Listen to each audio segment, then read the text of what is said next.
Y el autoconocimiento es algo que es un proceso que no, bueno, se acaba un día, pero el día que se acabe no te das cuenta. Ser conscientes de quiénes somos, de para qué estamos aquí, de qué podemos hacer por los demás, de qué puedes hacer por ti mismo. Esto es algo que es fundamental. A veces, muchas de las cosas que nos suceden nos pasan por alto porque no estamos preparados para analizar eso. Cuando tienes 30 años y sientes determinadas cosas, está tan lejos de lo que estás, de la frecuencia en la que en ese momento vives, que no. Juan Makeye es uno de los conferencistas más destacados y reconocidos gracias a su habilidad para combinar conceptos profundos, respaldados por investigaciones científicas, con un estilo cercano y auténtico. Y es verdad que en las etapas estas primeras de la vida, entre los 20 y los 40, 45, estamos tan preocupados de hacer otras cosas que no le prestamos atención a esto. Pero con el tiempo, son solo momentos existenciales en los que las preguntas que te haces a ti mismo o a ti misma son tan complejas que no tienes respuesta. Eres consciente de que estás en el ecuador de la vida. Con más de 350 empresas e instituciones impactadas, sus conferencias han llegado a audiencias de hasta 4.600 personas. Su enfoque práctico y fundamentado científicamente inspira a las personas y organizaciones a enfrentar los desafíos con optimismo y liderazgo positivo. La vida es tofuda y cuando tú no aprendes una lección, te la repite. Te vas a volver a encontrar en la misma situación. Estar roto no te da derecho a romper. Quiero agradecerte por ser parte de esta gran familia. Si aún no te has suscrito a mi canal, te invito a que lo hagas. Y si consideras que esta información podría ser útil para algún familiar, un ser querido o alguien a quien aprecias mucho, compártelo. Juanma, ¿cómo estás? Bienvenido. Muchas gracias, muy bien. Buenos días o buenas tardes para vosotros. Me da muchísimo gusto tenerte aquí en este espacio. Ahí vamos a hablar hoy sobre un tema importantísimo en nuestro día a día, que son las emociones, ¿no? Y de hecho, pues hay una película que salió hace algunos mesecitos atrás que se llama Intensamente, o por lo menos en Latinoamérica la llamaron así, Intensamente, donde vemos cómo las emociones pueden jugarnos en contra, ¿no? Por primera vez aparece la ansiedad, el aburrimiento, por ejemplo, pero olvidamos un poco que las emociones son para adaptarnos al entorno, ¿no? ¿Cómo hacemos para que este proceso de las emociones o de la generación de emociones no nos juegue en contra para alcanzar el éxito? Pues la respuesta es gestionando, porque es verdad que hay mucha gente que habla de controlar emociones y esto es absolutamente imposible. Lo que podemos hacer es gestionarlas, ¿no? Y para gestionar emociones, primero hay que identificarlas, hay que conocerlas, hay que saber cómo nos afectan en cada momento y qué queremos, qué podemos obtener de cada una de ellas en positivo, ¿no? Am, Hay una cosa que es común, que es la lexitimia y que es esa incapacidad de reconocer qué emociones estamos sintiendo, el desconocimiento un poco de este mundo emocional, ¿no? Yo siempre suelo decir que hay 6 emociones básicas que todo el mundo debería, o supongo que conoce, no voy a entrar en detalle porque no entraremos en la profundidad, que se desdoblan en 27 y estas 27 en hasta 270. La pregunta es, ¿cuántas conoce cada uno y cómo pueden, influirnos en determinado momento? Por poner Juanma, ¿me estás diciendo que existen 270 emociones? sí, primarias 6, que cada una tiene una cara asociada, el asco, la alegría, la tristeza, el miedo, tienen una cara asociada, ¿no? Un bebé de meses, si tú le muestras algo que huele mal, pone cara de asco y nunca vio una. A un ciego, también, si tú le muestras algo que no huele bien, pondrá cara de asco y jamás vio una. Estas caras van asociadas a las emociones primarias o principales, ¿no? Pero estas emociones se desdoblan. Por ejemplo, para ser un poco más práctica, una de las más interesantes es la ira, que es un poco la que más nos causa más problemas sociales. La ira se puede desdoblar en dos, por ejemplo, ¿no? Se puede desdoblar en furia o en rabia. La furia va hacia afuera, ¿no? Y es muy frecuente en los hombres, ¿no? Cuando tú sientes ira y no gestionas la emoción, te puede llevar a la furia y esto hace que tengas pues una bronca con quien sea, o te puede llevar a la rabia. La rabia se desdobla hacia el interior. Es más propio, por ejemplo, de las mujeres, ¿no? Una mujer puede sentir rabia, no dice nada y, bueno, pues siente por dentro esa ira, ¿no?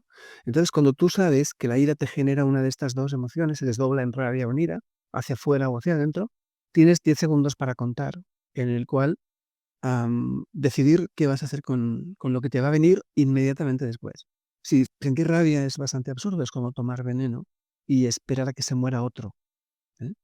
Y sentir furia, pues es algo que te puede provocar muchos problemas sociales, una discusión, palabras malsonantes, cosas que a lo mejor luego te vas a arrepentir de decir.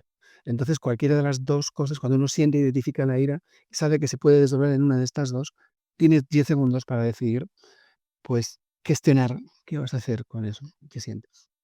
Ahora, ¿cómo nos protege la ira, ¿no? O cómo nos protege la rabia, porque de alguna manera todas las emociones son para adaptarnos al entorno. Entonces, ¿por qué yo siento rabia? ¿O Ujú. por qué yo siento ira? Que las mujeres también podemos sentir ira, Sí, claro, y de hecho se ¿no? siente, y los hombres rabia, ¿eh? Claro, Digo que claro. es más común en un género que en el otro, pero ambos compartimos esto, ¿no? Verás, yo creo que o no creo, no, las emociones no son ni buenas ni malas, son informativas, te dicen algo, ¿no? Como bien dices tú, para adaptarnos al entorno, pues sencillamente tú estás sintiendo algo y a partir de cómo interpretas este mensaje, es cómo vas a actuar después. Lo que es importante reseñar es que la información es meramente informativa. No hay buenas emociones ni malas emociones. Todas son necesarias, porque todas, como bien decías, nos acercan y nos adaptan a los medios, al sistema, a la vida. Ahora, lo difícil es entender por qué la ira y por qué la rabia nos ayuda a adaptarnos y en qué situaciones, ¿no? O por qué cuando estoy sintiendo rabia o cuando estoy sintiendo ira no es producto del cansancio, de una mala alimentación, de la falta de tolerancia como parte de la personalidad. ¿Cómo puedo yo identificar esto? ¿Y cómo puedo identificar una rabia o una ira positiva? Digamos, comentas que no es positivo o negativo, pero sí el resultado. Positivo o negativo es la manera en que actuamos y el resultado que genera esa actitud nuestra, ¿no? Lo que puede ser positivo o negativo es el lugar al que te lleva, el no gestionar Ujú, esta emoción. Pero la emoción en sí solo es informativa, ¿no? Yo, claro. que trabajo en el ámbito de la psicología positiva, lo que trato siempre es de aprovechar este tipo de situaciones como impulso. La ira no es tan mala si la utilizas para salir de donde estás. Y la rabia no es tan mala si sirve como motor, como combustible. Otra cosa es que sirva para todo lo contrario, que sí, que sirva para hacerte daño, pues, para dañarte a ti, para hacerte sentir, pues, menos. Esto sí sería un problema. Por tanto, la emoción nunca será un problema. El lugar al que te la llevas es lo que es determinante. Ahora, ¿cómo podemos controlar eso? Porque, por ejemplo, me hago consciente de que cuando inicia esa emoción de rabia o de ira, se me encoge el estómago y comienzan mis pulsaciones a ser más rápidas. Mi corazón comienza a latir más fuerte y comienzo a sentir que sube el calor hacia el pecho y Ujú. luego hacia las orejas y Sí, luego sí. hacia la cabeza. Pero cuando ya llega a la cabeza, ya es muy tarde. O sea, ya le partí el cristal Ajá. al del coche, Al señor. ¿no? Que Sí. al señor del coche que se atravesó en el tráfico, que en México es bastante común, lamentablemente, porque Ciudad de México es un verdadero caos. Y Conozco bien. dices, Ujú. sí, sí, ya sé, Eh, pero es una ciudad maravillosa, pero es un sí, verdadero caos en temas de de tráfico, tráfico, correcto. y Ujú. la gente tiende a la ira, bueno, los Ujú. hombres, como bien lo comentas, y a tomar algo del coche para romperle el cristal al otro. Pero tú dices, tenemos 10 segundos para resolver qué vamos a hacer con eso. Otra cosa es que tú no quieras hacer nada o que no sepas que los tienes, pero cuando tú sientes esto, no vamos a poner una situación tan extrema como la del tráfico, sino a veces en el ámbito familiar. Estás en una discusión familiar acalorada porque a veces esas cenas de Navidad donde uno empieza a hablar y el vino nos ayuda, entonces de repente entras en conflicto con un cuñado, que es algo bastante natural y bastante normal. Tú sabes que si continúas esa conversación, que si contestas de nuevo a esa cuestión, sabes que vas a entrar en una dinámica que no te conduce a nada. Y eres consciente de que solo estás elevando el nivel de crispación y que no hay forma de convencer a tu cuñado de lo contrario y que tampoco a ti te van a convencer de otra cosa. Y sin embargo, continúas en la conversación. Ese es el momento en el que la gente más madura emocionalmente sabe que tiene que callar y cambiar de tema. Sabe que no cabe una más, porque un comentario más es entrar en una espiral de la que después no te vas a arrepentir. La madurez emocional es esto, es saber que tienes 10 segundos y saber utilizarlo. Es saber apagarte a ti mismo, desconectarte de esa discusión que sabes que no tiene sentido. En el ámbito del tráfico sería la misma cosa. En el momento que tú decides tocar la bocina, si todos los que están en el atasco hacen lo mismo, esto sería un infierno. Si tú eres tan torpe de además abrir la puerta de tu carro y salir, te ves obligado automáticamente a tener que hacer algo, porque salir de tu auto es ridículo. Así que te ves obligado a irte al auto de enfrente o al de detrás o al de delante y tener que agredir a una persona o agredir su auto. Esto no es algo que sucede en décimas de segundo. Entre que tú tomas la decisión, abres la puerta del carro, sales y te acercas a un carro que está a 5 o 6 metros, tienes tiempo suficiente para decir, no puedo comportarme como un imbécil. Porque el imbécil eres tú, ¿eh? Eres tú. Eres tú el que va descontrolado, el que no se autogestiona, eres tú. No es culpa de nadie, eres tú. Porque los demás te pueden invitar, puedes hacer lo que tú quieras, pero lo que sucede en el exterior es algo que no está bajo tu control. Tu reacción sí está bajo tu control. Ese proceso sí está bajo tu control. Y cada vez que decides pitar a alguien que a lo mejor no sabe a dónde va, cada vez que decides salir de tu auto para, no sé, por lo que decías, romper un cristal, estás fallándote a ti mismo. Estás siendo poco inteligente. Eres lo más parecido a un mono con pantalones cuando haces algo así. O con falda, o con O con vestido, falda, porque o con porque puede vestido. pasar. O Sí, sea, sí, hemos visto, perfectamente puede pasar. nos pasa, a todo mundo nos ha pasado en algún momento en la vida donde no hay una autorregulación.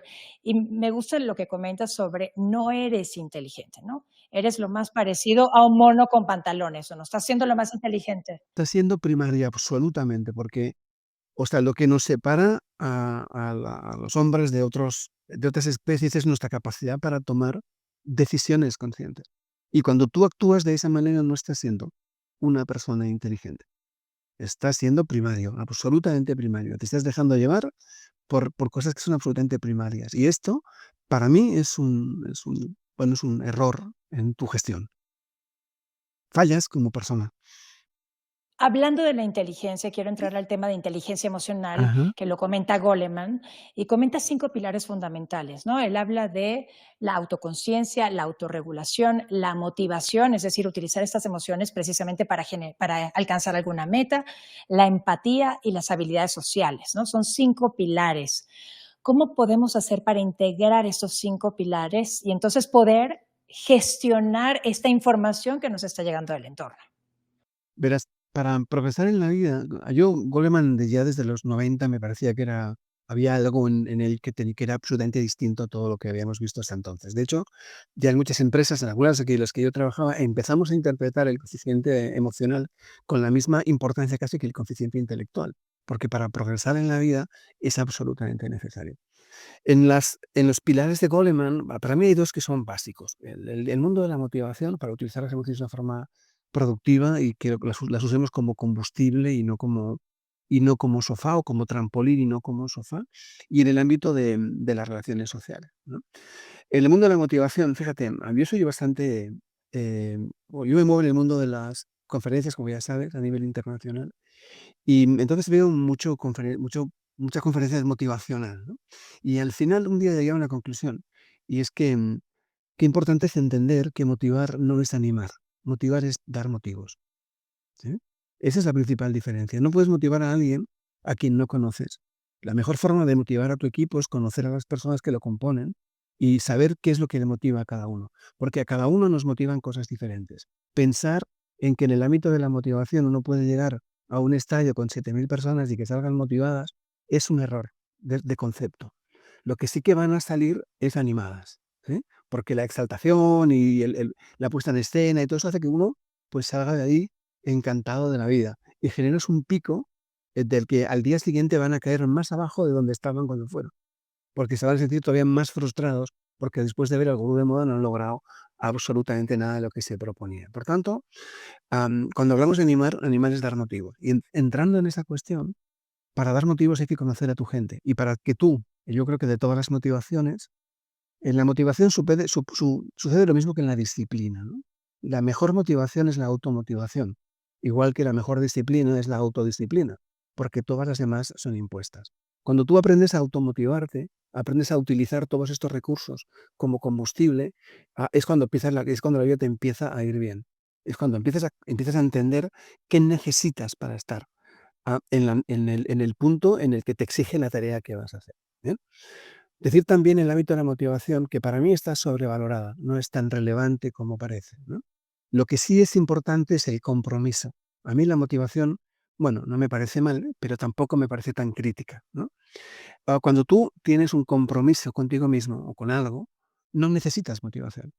Si tú tienes que correr una media maratón, la de Ciudad de México, y a las 5 de la mañana has de salir a correr y está cayendo agua como si le hubieran dado la vuelta al mar, no hay lista de Spotify que te saque de la cama.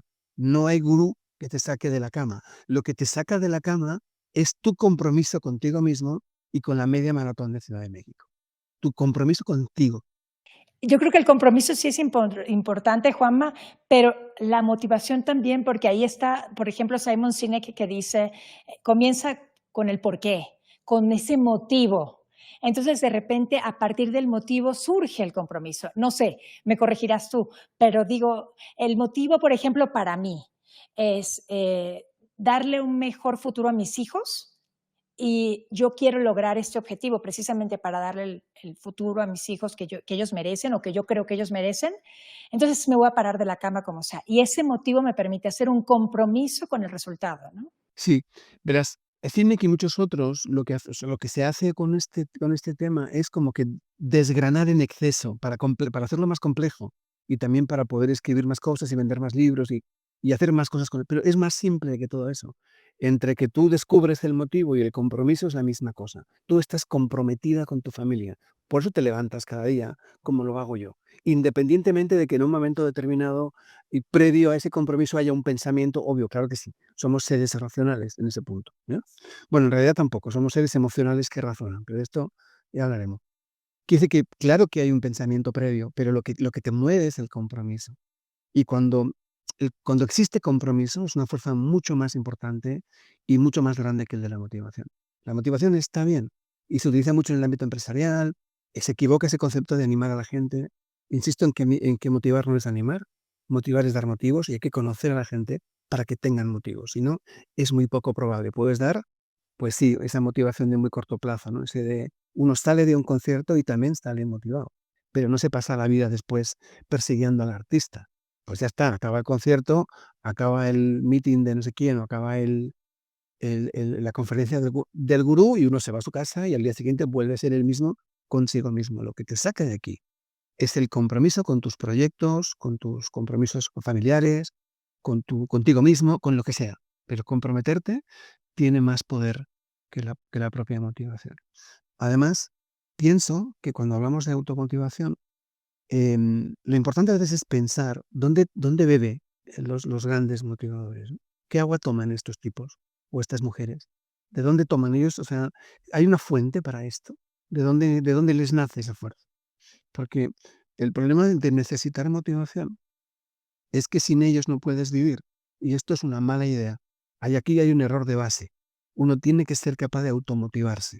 Y para esto es importante, primero, conocerte tú, conocer qué cosas te motivan, qué compromisos adquieres y a partir de aquí, claro que a todos nos viene bien una charla motivacional. Claro que nos encantan estas cosas, porque son inspiradoras.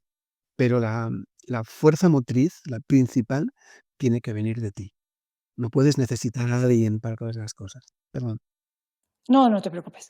Hablamos de la motivación como uno de los pilares de Goleman en la inteligencia emocional y ahora dices, te tienes que conocer. Quiero pasar al otro pilar que es la autoconciencia. Para mí, autoconciencia y autoconocimiento son 2 cosas muy similares, pero no son exactamente la misma cosa, ¿no? Tener conciencia de uno mismo es algo fundamental, y autoconocerte es un proceso un poco más largo. Yo creo que en la vida nos vamos conociendo a tantitos, ¿no? Como decís vosotros, a poquitos, ¿no? De hecho, vamos cambiando, por tanto, si alguien te dice que te conoce hoy y te dice que te conoce dentro de 10 años, se ha perdido 10 años, porque somos seres en gerundio, somos seres en construcción siempre. Y eso también es para nosotros.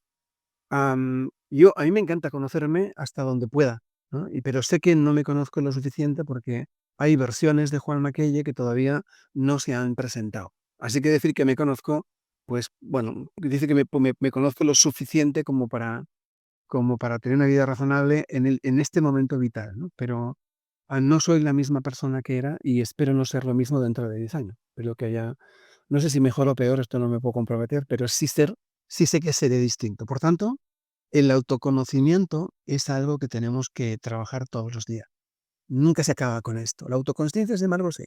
Cuando tú eres consciente de quién eres, de dónde estás y de por qué, es algo que es como una especie de toma de tierra, ¿no? Ser conscientes de quiénes somos, de para qué estamos aquí, de qué podemos hacer por los demás, de qué puedes hacer por ti mismo. Esto es algo que es fundamental. Y el autoconocimiento es algo que es un proceso que no, bueno, se acaba un día, pero el día que se acabe no te das cuenta. Te acabas el día que acabas contigo. Mientras tanto, siempre vamos a estar conociendo pequeños detalles de nosotros, ¿no? A veces, muchas de las cosas que nos suceden nos pasan por alto porque no estamos preparados para analizar esa información. Cuando tienes 30 años y sientes determinadas cosas, está tan lejos de lo que estás, de la frecuencia en la que en ese momento vives, que no eres ni consciente. Y 10 años después, todo aquello que no tenía sentido comienza a tenerlo. Y 10 después comienza a tener otras cosas. Y a los 50 empieza a tener sentido la madurez. Y supongo que cuando pases de aquí en adelante, pues tendrá sentido otras cosas. La proximidad del final, todo esto que no tienes presente a los 30, lo has de tener presente a partir de los 70 tal vez. Por tanto, no somos las mismas personas, no nos importan las mismas cosas, no tenemos el mismo tiempo y hemos de conocernos en cada una de las etapas de la vida. Y las motivaciones son completamente distintas, los motivos Absolutamente. en cada década, Claro, importantísimo, sí. en los 20 estás preocupado por tener una buena carrera, en los 30 por empezar a trabajar y ganar tu primer dinero, en los 40 te preocupa el éxito, en los 50, si lo has hecho bien, vives un poco más tranquilo y a partir de los 70 o de los 60 te interesan tus nietos, te interesa Ujú. vivir bien, tomar vino del bueno y no complicarte la vida. Sí, no, me encantó, qué bonito lo dijiste y me conmovió que dice que cuando acaba el autoconocimiento no te das cuenta, ¿no? No, En no te ese das cuenta. momento se acaba la vida. Perdónale, me digo que mientras tanto tenemos, déjame decirte el deber de conocerlo, de conocernos más. Y es verdad que, pues que en las etapas estas primeras de la vida, entre los 20 y los 40, 45, ¿no? Estamos tan preocupados de hacer otras cosas que no le prestamos atención a esto. Pero con el tiempo, todos acabamos entrando en esta dinámica. A veces un accidente, una enfermedad, un diagnóstico, una situación de estas que es un parteaguas en la vida, que hace entrar como que de repente en la importancia que tiene este tema del autoconocimiento y de la autogestión. Y para los que no tienen nada de esto, pues es la edad la que te hace entrar en eso. Es la cercanía, pues, del ecuador de la vida, eso que llamamos la crisis de los 40 y que se presenta entre los 35 y los 45 por diferentes motivos, son solo momentos existenciales en los que las preguntas que te haces a ti mismo o a ti misma son tan complejas que no tienes respuestas. Y es a partir de ese momento donde entras en una dinámica de, eres consciente de que estás en el ecuador de la vida. Viviremos 90, ojalá, ¿no? O más, pero bueno, los 90. Pero esos 45 estás en el ecuador de la vida y es aquí donde entran las grandes dudas, las grandes preguntas, que todo termina en una historia. Es en preguntarte si quieres vivir la otra mitad de tu vida como viviste la primera o quieres cambiar. Si decides que estaba bien, lo que harás será ir hacia adelante y ser feliz con los tuyos. Si no, probablemente te separes y te compres un Porsche para volver a estar en el mercado. Esto es lo que hacemos los hombres y las señoras, pues algo parecido, ¿no? Me encanta, qué fácil decirlo. Me compro un Porsche y Ujú. salgo al mercado nuevamente, ¿no? Pero Ese sí, es muchos el divorcios se dan en pensamiento esa mágico. Sí, sí, sí, se da en la sí, mayoría. muchos divorcios se dan en ese Mm, ecuador de la vida, como lo llamas, que también me parece prosa como hablas, Juanma. qué Pero bonito. no, me encantó, me encantó.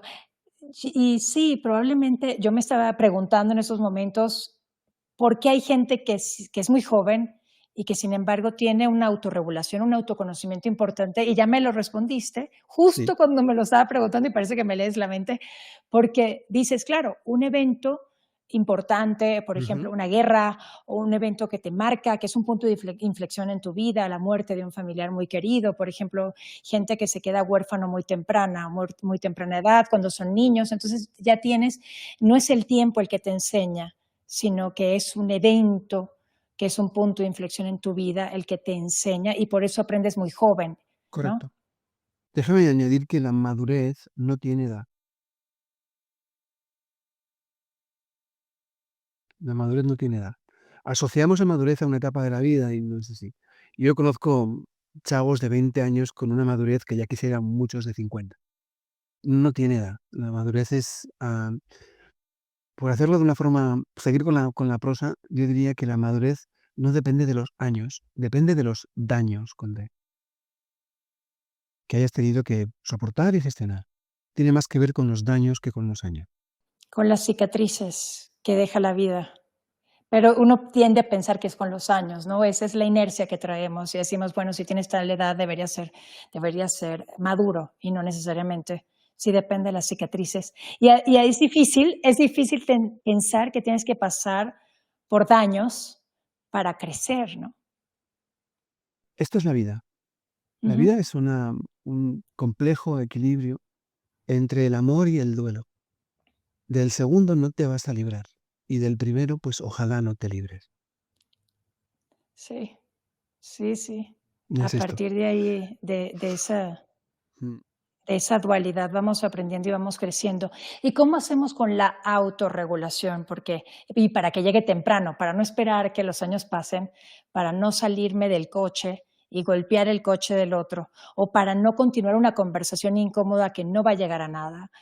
¿Cómo puedo autorregularme si dices que tengo esos 10 segundos, por ejemplo? Pues lo primero, volvemos un poco, yo creo que el mundo del desarrollo personal nos lleva a esto, nos lleva al autoconocimiento, conocerte a ti mismo, conocer cómo funcionas. Y aquí hay una cosa que es importante y es la observación.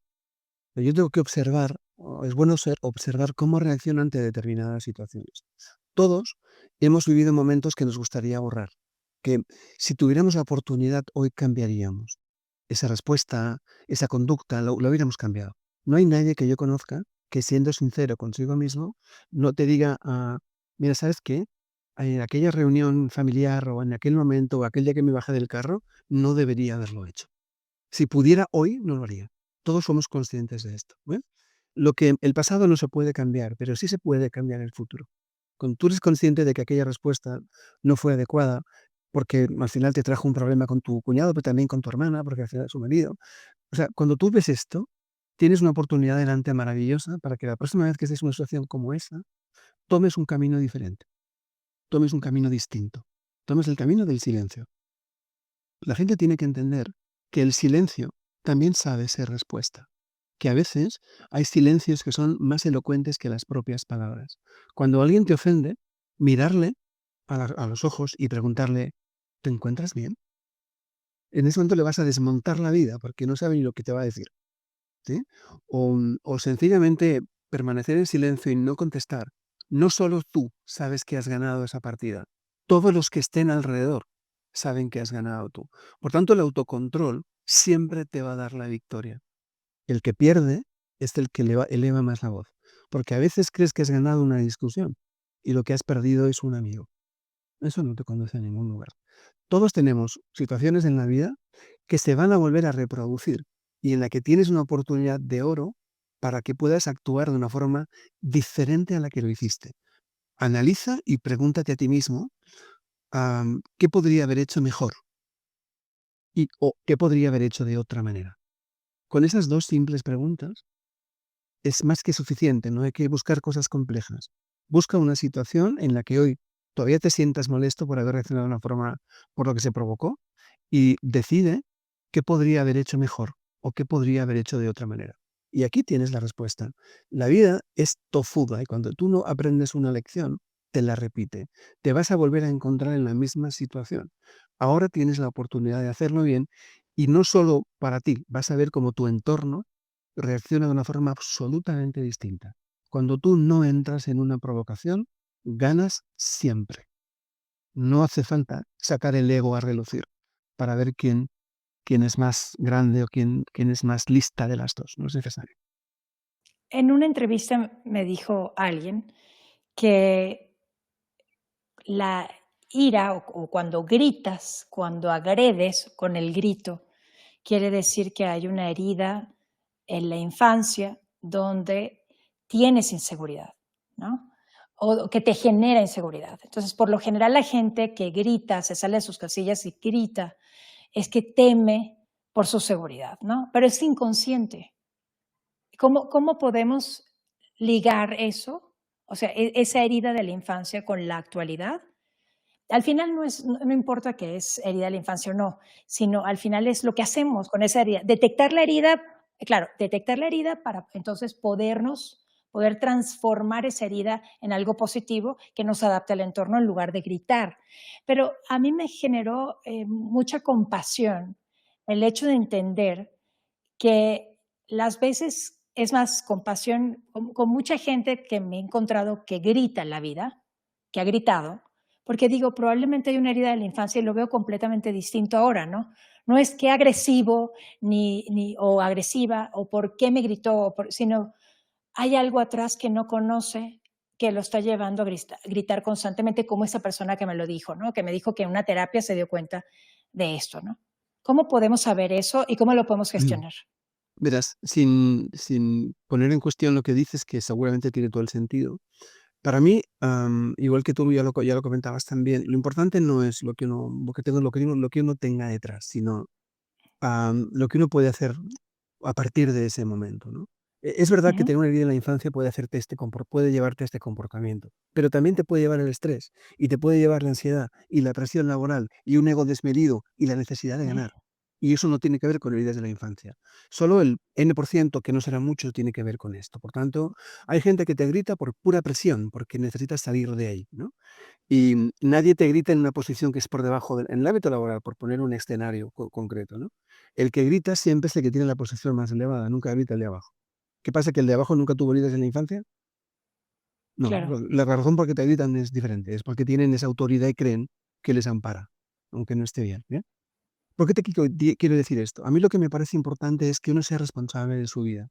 A mí hay cosas que, como coach internacional y de personajes públicos y no sé qué, no compraré nunca, y es esta idea de que porque como yo no vengo de una familia feliz, es que porque como yo no tuve oportunidad de estudiar, es que como yo no pude hacer no sé qué, pues yo siento ser así como muy demasiado duro, pero si tú no vienes de una familia feliz, crea tú una familia feliz. Si no tuviste la oportunidad de estudiar, porque tus papás con todo el esfuerzo no te lo dieron, no lo consideraron importante, hoy eres un tiarrón o una tiarrona, ponte y estudia.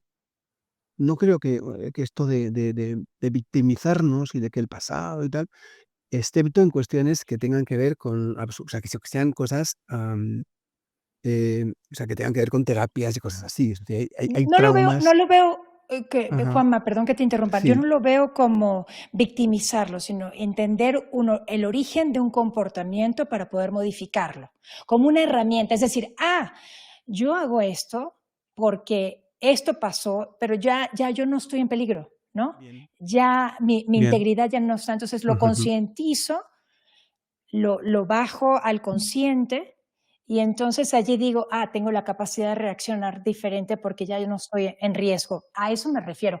No a victimizarnos, porque como bien lo comentas y estoy totalmente de acuerdo contigo, todas las familias son disfuncionales y todo el mundo ha tenido problemas y todos tenemos heridas, unos más que otros, pero por eso esta tierra venimos a aprender, creo yo, y como dices tú, y es heridas con amor, ¿no? Eso nos ayuda a caminar por la vida. Verás, Ujú. estando de acuerdo con lo que dices, porque en ese sentido estoy totalmente de acuerdo, pero para mí, cuando tú cometes un acto de irresponsabilidad y no autocontrolarte es un acto de irresponsabilidad, ese acto tiene que ser controlado en sí mismo y con independencia del origen. O sea, no es Mm, aceptable que tú vayas por la vida chillando, bueno, no sé, pues gritando a la gente o comportándote como lo que no debes. Esto no es aceptable en ningún caso, independientemente del origen. Me da exactamente igual. Eso, por el ujú, hecho de que no es un comportamiento adecuado, debe ser corregido. Y después, y con tiempo, analizas las causas. Pero no es aceptable en ningún caso y tampoco justificable. Los que utilizan esa justificación es que yo tengo una. No, pues mira, ¿sabes qué? Si tienes una herida en la infancia, primero te la curas y luego vienes aquí a interactuar con los demás. Para mí esto es como lo de claro, las mascarillas en los aviones, ¿vale?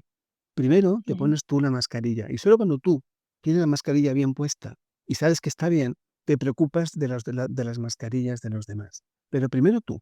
Primero sánate, cuídate, identifícate qué es lo que te hace comportarte así, trabaja en eso y después te pones con la gente. Porque si lo haces al revés, estás generando un montón de daño. Y o sea, eh, estar roto no te da derecho a romper. Hay que entender esto, ¿eh? Y eso que no es fácil y que no es lo habitual, no es el discurso, digamos, más frecuente, pero estar roto no te da derecho a romper. Nunca, nunca. Juanma, qué gusto platicar contigo, qué agradable esta conversación. ¿Sabes qué nos faltó? Un cafecito y que estuvieras aquí en la casa. Pues a ver si un día tenemos la ocasión y puede ser así, y dependiendo de la hora, a lo mejor hasta un vino también sería adecuado, Qué maravilla, qué ¿eh? maravilla. Claro que sí. Gracias, gracias por Un aceptar la placer. invitación y aceptar la entrevista. Encantado. Ha sido un placer. Gracias por haberte quedado hasta el final. Escríbeme aquí abajo en los comentarios, me va a encantar leerte. ¿Qué te pareció este episodio? Espero que si te gustó lo puedas compartir con tus seres queridos.